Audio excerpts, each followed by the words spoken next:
장관이 한명숙 총리 사건, 정확히 말하면 모해 위증 교사 사건이죠. 한명숙 총리의 사건이 아니라 한명숙 총리를 유죄로 만들기 위한 검사들의 모해 이중 교사 사건을 수사 지휘권을 발동할 것이다. 22일이 마지막 남아있는 공소시효가 있거든요. 22일 안에, 왜냐하면 박범계 장관이 이문정 검사가 조사했던 기록을 달라고 했대요. 내가 한번 보겠다.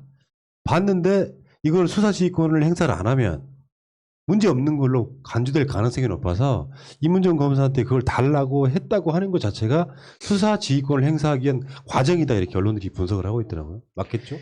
그래야 되죠. 네. 그런데 지금 민주당 일부에서 부정적인 기류가 있다고 합니다. 이게 재보궐선거에 악영향을 준다는 일부 여론이 있대요. 근데 이거 재보궐선거하고 상관없습니다. 이거는. 이럴 때 그냥 원칙적으로 처리하셔야 되고요. 저는 박범계 장관이 이 상태에서 수사 지휘 안 하면 이건 진짜 역사의 죄인 되는 거예요. 왠지 아세요? 그렇죠. 아예 기록을 안 읽어. 판단을 안 해. 그리고 상황적 요인으로 공소시효 만료가 넘어가. 이 경우는 다른 거예요. 근데 지금 다 들여다보겠다. 감찰 자료를. 6천 쪽 다 읽겠다 그랬잖아요. 읽고 나서 수사 지휘 안 하면 한명숙 총리 건이 사실인 것처럼 느껴지잖아요. 그래서 지금은 외통수에 빠지셨다고 생각합니다. 그리고 저 오늘 한명숙 총리님하고 점심 먹었어요. 그러셨구나. 그 책 같이 쭉 진행해 왔거든요. 총리님 책. 그래서 점심 먹었는데 정말 너무너무 억울해서, 진짜 억울해서 차라리 9억을 받고 이런 일이 있었으면 좋겠다, 이렇게 생각을 하시는 거예요. 진짜 너무너무 억울한 사건이에요, 이게. 그런데 그래서 식사도 잘 못하시고 아파서 병원에 갔더니 의사가 이제 문제되는 그 약을 조제해 주면서 하는 말이, 이거는 마음의 병이기 때문에 신경 안정제도 같이 드셔야 합니다. 이렇게 조언을 하더래요. 아이고, 내가 한명숙 총리였다 그러면 화병으로 돌아가셨을 것 같아요. 아니, 그렇죠. 감옥까지 가서 형까지 사셨어요. 제가 이 억울한 재판 당하고 지금 5년 동안 다니면서 정말 제가 겪은 심적 그 갈등, 이건 뭐 너무너무 심했어요. 근데 이거에 한 1000배쯤 될 거라고 생각해서 오늘은 너무 우울한 거예요. 왜 이게 왜 이슈가 되냐고. 당연히 수사지휘권 발동해야지. 이거 윤석열 전 총장이 그만두기 전에 바로 이 조치하고 나간 거잖아요. 뭐가 무서워서, 누구 지키려고. 그러니까 언론들의 장난질일 수 있는데 네. 지금 현재 이 국민들의 수준을 너무 낮게 보는 기성 언론하고 일부 정치인들이 있어요. 민주당에서 70년 동안 계신 한중진 의원, 청와대에 70년 동안 계신 고위관계자, 이런 분들이 사실 존재하는지 안 하는지 모르겠는데 한명숙 총리 사건을 이슈로 내걸어서, 제가 최근에 선거 분석에 그런 얘기 했거든요. 윤석열 이슈가 점화되잖아요. 선거에 우리가 유리합니다. 걱정 안 하셔도 돼요. 저도 그렇게 생각해요. 게다가 이 수사 지휘권 했다고 법무부와 검찰의 갈등이 폭발한다, 그렇게 안 됩니다. 왜냐하면 이 사건은 이게 모해 위증, 그러니까 막 머리가 모해 위증 이런데, 조작 사건. 옛날에 우리가 간첩단 조작 사건 이런 거 있었잖아요. 색깔론이 더 이상 안 통하니까 정적을 제거하기 위해서 저는 이게 MB 정부 차원에서 벌어진 조작 사건이라고 규정해요. 이게 검찰만 그랬겠습니까? 애초에 시작은 저는 정적 죽이기였다고 생각해요. 친노의 가장 유력한 대권 후보였어요. 서울시장 선거를 이겨야 되는. 그렇죠. 그러니까 이게 검찰 혼자 이런 일을 할 리는 없지 않습니까? 골 때리는 게 한명숙 총리만 떨어지고 당시 민주당이 서울에서 압승을 한다 또. 그러니까요. 근데 그 당사자가 지금 또 후보로 나와 있어. 이거 어떻게 해야 돼 우리가. 오세훈은요 3선 제한에 걸려서 1년밖에 못 한다. 재밌죠? 2번 했고 두 번째 시장 때 그만두고 나왔기 때문에 이번에 1년 하면 그새 더 이상 또 못해요. 다음번 내년에 못 나와요? 그렇잖아요. 삼선 제한에 걸리잖아. 삼선제였어요, 그게. 네. 그러네. 그렇죠. 재선 이번에 3선제. 내가 오세훈 그 첫 선거 때 그 강금실 후보가 나왔을 때, 여러분 기억도 까마득하지 지금은. 그때 어떤 선거 운동을 했냐면은 날밤 세기로 그러니까 이틀인가 3일인가 날밤 새는 선거운동을 했고 나 그거 따라다녔어 그때. 그때 오세훈이 그때 된 거 아니에요. 그러네요. 강금실 장관하고 했고 한명숙 총리랑 했고 이번에 네. 박영선 장관하고 하면 삼선이 3선이 되는 거죠. 이제 걸리네. 네. 그러니까 이게 언론에 나오는 그 법률 용어도 그래. 모해. 요거는 쉽게 표현하면 모함과 음해예요. 그렇죠. 모해를 해달라고 위증해달라고 시키는 거야. 살인 교사범은 살인범하고 똑같은 처벌 받거든요. 쉽게 표현하면 살인인 거예요. 그러니까 검사가 없는 죄를 만들어 가지고 모해 위증하는 것 자체는 어마어마하게 큰 벌이에요. 네. 옛날에 그 정진웅 검사 독직 폭행 네. 이런 이야기로 막 어마어마하게 걸잖아요. 모해 위증 교사는 사실상 이게 파면감이거든요. 요거를 이문정 검사가 열심히 조사를 했는데 지금 막 이문정한테 막 그 직무배제 해가지고 요거 하나 지나갔잖아요. 6일날 네. 공소시효가 네. 네. 또 20일날 남아있는데 이거 수사지휘권 발동해야죠. 그거 알려야지 국민들한테. 그러니까 22일 날 만약에 기소를 하게 되잖아요. 그러면 남아있는 위증한 증인 한 명을 기소하는 겁니다. 그렇게, 근데 이걸 자꾸 뭐 검사도 같이 기소한다. 검사 그거 아니고요. 위증한 분을 기소하면 그 소위 업무 검사 등 이 조작 사건에 관여한 검사들의 공소시효가 정지되기 때문에 이 위증했던 분이 재판이 그 기소가 되거나 뭐 재판이 될 거 아닙니까? 그 이후에 그 결과에 따라 자동적으로 공범이기 때문에 검사들은 여기 정정하나요? 댓글창에 좋은 정보가 올라왔어요. 연임 3선만 불가능, 연임만 불가능하대. 아, 연임이 아니면 상관없겠네요. 한 끊겼으니까. 번 쉬고 또 한다. 아. 자, 좋은 정보 감사드리고요. 자, 자, 어쨌건 윤석열 씨가 지금 대선에 나오느냐 마느냐 이런 건데 저는 이렇게 생각해요. 나이만 되면 황희두도 대선 나가도 되죠. 그건 굳이 말하자면. 자유. 저는 이렇게 보거든요. 김영삼 대통령의 이야기처럼 어린이 빌렸을 수 있다고는 하지만 나는 빌렸을 수 없는 게 있다고 생각해요. 이 개념입니다. 개념. 개념은 있어야 된다고 생각해요. 사회적, 역사적, 문화적 개념이 있어야 대통령 할 수 있다고 보는데 그런 준비는 검찰총장 칼잡이가 할 수 있는 일은 아니라고 보고 그게 진짜로 가능했다면 역대 검찰총장들이 나와서 대선도 나왔겠죠. 저는 그렇게 보고. 근데 재밌는 거 하나 발견해가지고 소개 하나 해드리겠습니다. 제국의 위안부, 대한민국 사실상 오리지널 친일파 중에 한 명이죠. 현존한 친일파 박유아 씨, 소위 말하는 보수, 친일 이런 사람들이 윤석열을 어떻게 보는가를 제가 화면으로 한번 보여드릴게요. 그냥 읽어드릴게요.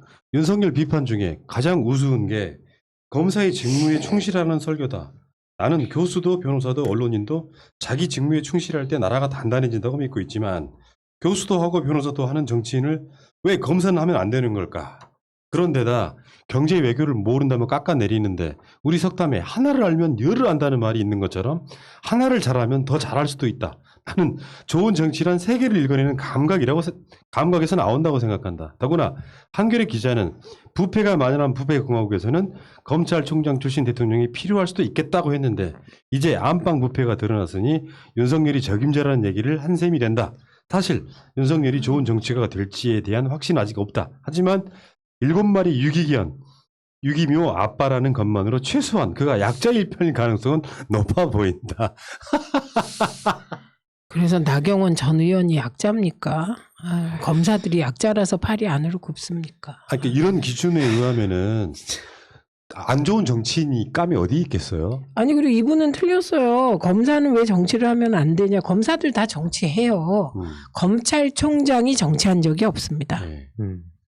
그리고 검찰에 물이 빠진 다음에 사실은 빛의 속도로 검사 그만두고 국회의원 한 사람 많지 않아요. 김웅이 그런 케이스잖아요. 아, 윤석열 편들다가 얘는 진짜 특이한 케이스고 유모는 김웅 아니 또 한 명 저기 누구야 그 유호성 형 거기는 어떻게 돼요? 그 좀 이따가 나온 거죠. 변호사다가 그러니까 총선 목전에 두고 사퇴하고 출마하는 경우는 김웅이 상당히 이례적인 거고. 그렇죠. 네. 그리고 일반적으로 검사 출신들 이런 사람들 판사나 검사나 그만두고 꽤 있다가 국회의원 되고 그렇습니다. 대부분 다 그런 케이스거든요. 윤석열 자체가 다른 거 없어요. 지금은 내가 생각할 때 그런 프레임 만들어야 된다고 생각해. 언론이 제대로 살아있다면 어찌됐건 간에 윤석열의 그 수사가 소위 말하면 지들이 주장하는 살아있는 권력에 대한 수사가 정당했다고 증명을 하려면 당장 몇 년 안에 정치하는 것은 욕먹을 짓이죠. 아니 그러면 그 수사가 다 자기 정치하려고 네. 그 수사한 게 되고요.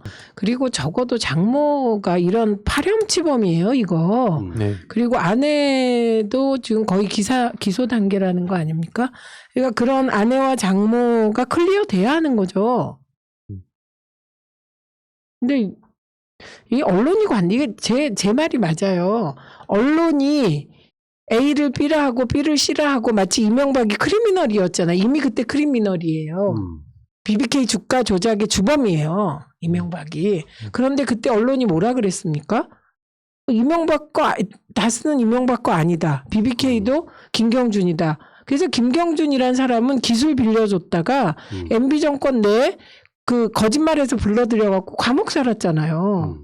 진짜 그 사람은 또 어떤 기분일까 요새. 뭐 그런 생각이 드는데 언론이 크리미널을 조중동이 옹호해서 대통령 만들고 그 대가로 종편 받은 거라고 다들 생각하지 않습니까? 그래서 언론이라니까요. 정상적인 그 검사들이라고 하면 만약 네. 윤석열이 정치 선언하면 대통령 나가겠다고 선언하면 비판해야 되는 게 맞거든요. 검사 세계에 똥물 그냥 뿌린 거예요 이게. 그 참으라 그래야죠. 당신의 아내를 생각하세요. 최소한 이건 해줘야 되지 않습니까? 조국 장관처럼 네. 자기가 억울하든 안 하든 상관없이 재판받고 있는 와중에 내가 뭘 할 수가 없다. 이런 정도 생각을 갖고 있는 사람이 있는 반면에 자기 장모, 자기 부인 뭐 수사받고 재판 기소 직전이고 막 이런 상황인데도 불구하고 자기는 살아있는 권력에 대한 수사? 그런 수사 한 적 없거든요. 근데 저는 한편으로는 그 우리가 아무리 그렇게 안 생각하려 그래도 저는 시사직격의 PD가 댓글 읽어주는 기자들이라는 프로그램에 나와서 그런 얘기를 했어요. 양모 검사랑 김건희 씨랑 최은순 씨랑 또 한 명이 외국에 여행을 갔다는 증언이 있었다. 그래서 그 관련 자료를 출입국 기록을 봤는데 그 기록이 없더라는 거예요. 그래서 양모 검사는 누구냐? 그랬더니 또 뭐 거기에 우리가 상상할 수 없는 얘기가 있어요. 예, 근데 방송으로 못해. 방송으로 좀 못하는 거야. 근데 그게 시사직격의 PD가 댓글 읽어주는 기자들에서 얘기를 하더라고. 그러니까 이 소문이 사실인가? 어느 정도 사실이라는 거예요. 그러니까 말을 못해 다. 근데 사실이다. 이런저런 게 이렇게 얘기를 하는데 그런데 어떻게 정치를 할 엄두를 낼 수 있어요?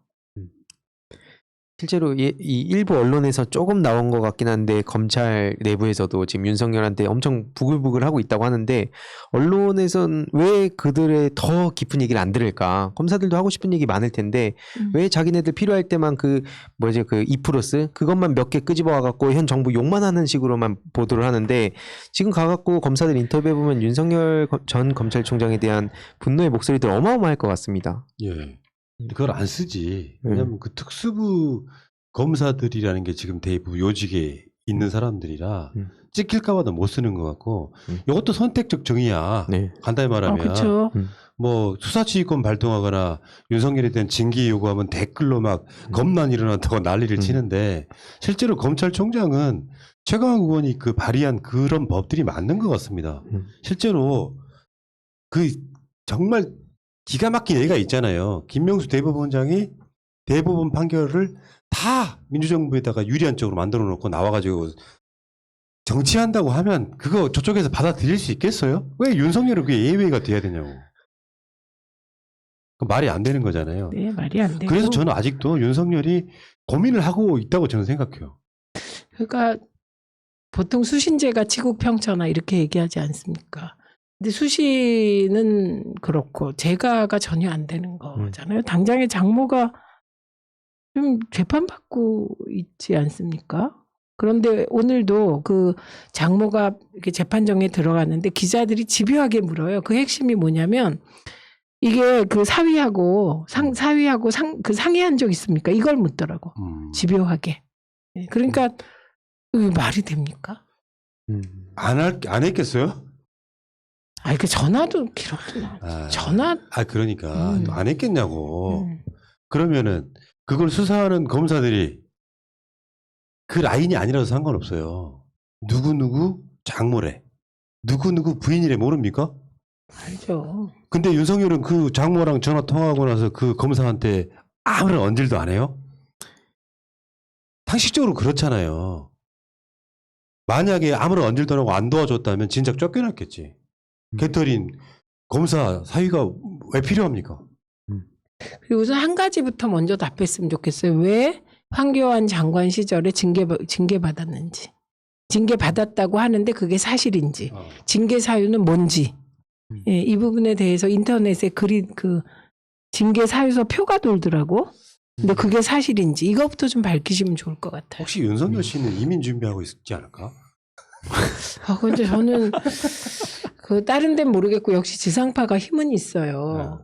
여기저기서 했던 거를 지상파가 하고 그렇게 사실이라 거의 사실이다 이렇게 나오니까 정말 관도 크고 우리 너무 무시하신다. 저는 그런 생각이 들더라고요.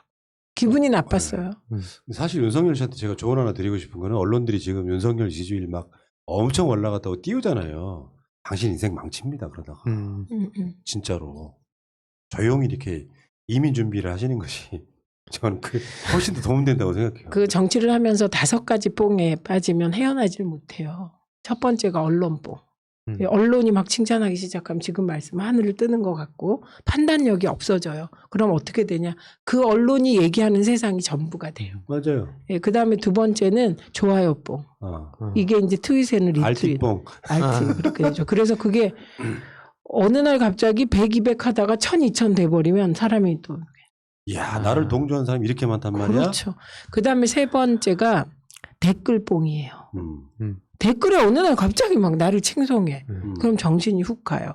그다음에 네 번째가 정치권이 나를 칭찬해. 국민의힘이 막 여기저기서. 이게 뽕이에요. 나는 필요로 해. 어깨 으쓱해. 네네. 내가 없으면 안 돼. 안철수가 나 윤석열 총장이랑 친하다 이렇게 말하면 어이씨 그런 뽕들 맞아가지고 결국 망한다니까. 네, 이게 엄청 강력한 뽕이에요. 또 하나가 지금 생각이 안 나는데 뽕이 또 하나 있어요. 국뽕. 그건 아니겠지. 그건 아니고요. 그래서 그걸 조심하셔야 돼요. 생각났어요.